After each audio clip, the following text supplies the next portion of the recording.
கோவை காருண்யா நிகர்நிலை பல்கலைக்கழகத்தின் 33வது பட்டமளிப்பு விழா நிகழ்ச்சி நடைபெற்றது.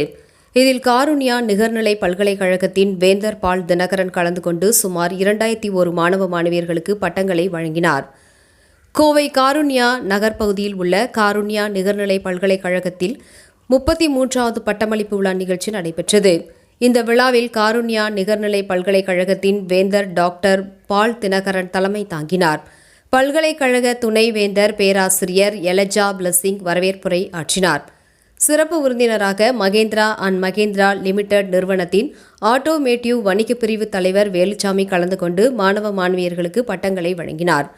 இதில் 111 ரேங்க் ஹோல்டர்களுடன் 5 மாணவர்களுக்கும் வேந்தர் விருதுகளும், இளங்கலை பாடப்பிரிவில் 1586 மாணவர்களும், முதுகலை பாடப்பிரிவில் 331 மாணவ மாணவியர்களுக்கும் பட்டம் பெற்றதுடன் 84 மாணவர்களுக்கு டாக்டர் பட்டங்கள் என மொத்தமாக 2001 மாணவ மாணவியர்களுக்கு பட்டங்கள் வழங்கப்பட்டது.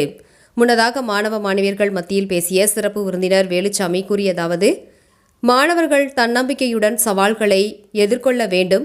சமுதாய முன்னேற்றத்திற்கு பங்களிக்கும் வகையில் உங்களது பட்டம் இருக்க வேண்டும்.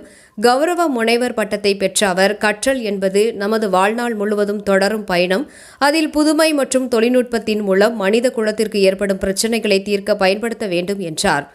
திறமை, நேர்மை, கருணை மற்றும் தொடர்ச்சியான கற்றலின் அவசியத்தை எடுத்து கூறியதுடன் பட்டங்களை பெற்ற மாணவ மாணவியர்களுக்கு தனது வாழ்த்துக்களையும் தெரிவித்தார். தொடர்ந்து பல்கலைக்கழக வேந்தர் டாக்டர் பால் தினகரன் கூறியதாவது: இன்று உங்களது வாழ்வில் மறக்க முடியாத நாள். காருண்யா பல்கலைக்கழகம் உங்களுக்கு கடின உழைப்பு, விடாமுயற்சி, தன்னம்பிக்கை, ஒழுக்கம், அர்ப்பணிப்பு ஆகியவற்றின் பரிசை பட்டங்களாக வழங்கியுள்ளது என்று வாழ்த்து தெரிவித்தார். இந்த நிகழ்ச்சியின் இறுதியாக சிறப்பு விருந்தினர் வேலுச்சாமிக்கு தலைமைத்துவத்தையும் சேவையும் பாராட்டி கௌரவ டாக்டர் பட்டம் வழங்கப்பட்டது என்பது குறிப்பிடத்தக்கது.